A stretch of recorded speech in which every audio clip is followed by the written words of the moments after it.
নমস্কার, আমি সুচেতনা। আজ তোমাদের সাথে শেয়ার করব একটা খুব ফাস্ট বানিয়ে নেওয়া আলুর দমের রেসিপি। প্রথমে কিছুটা টমেটো, পেঁয়াজ, কাঁচা লঙ্কা দিয়ে একটা পেস্ট বানিয়ে নিলাম। এদিকে আগে থেকে সেদ্ধ করা আলুগুলোকে ভালোভাবে ভেজে নিলাম লাল লাল করে।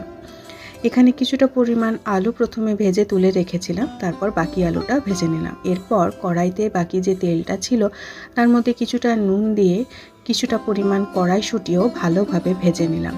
এতে কড়াইশুঁটিগুলো ভালোভাবে ভেজে নিলে সেদ্ধও হবে ভালো। তারপর আরও কিছুটা তেল দিয়ে তার মধ্যে গোটা গরম মশলা দেওয়ার পরে ওই পেস্টটা দিয়ে দিলাম। এরপর ভালোভাবে কষিয়ে নিয়ে কিছুটা পরিমাণ আদা বাটা দিয়ে দিলাম এর মধ্যে। তারপর একে একে জিরে গুঁড়ো, ধনে গুঁড়ো, শুকনো লঙ্কার গুঁড়ো এবং তারপর কিছুটা পরিমাণ অল্প জল দিয়ে ভালো করে কষিয়ে নিতে হবে মশলাটাকে। কিছুটা পরিমাণ স্বাদ মতো চিনিও দিতে হবে। নুন চিনি ভাই ভাই, তাই কিছুটা তো দিতেই হবে স্বাদের জন্য। এরপর ভেজে রাখা আলু এবং মটরশুঁটিগুলো দিয়ে অল্প পরিমাণ একটু জল দিয়ে ভালোভাবে ফুটতে দিতে হবে। এরপর ওপর থেকে কাসুরি মেথি ছড়িয়ে দিলেই কমপ্লিট হয়ে গেল আমাদের গরম গরম আলুর দম। দারুণ হয় খেতে।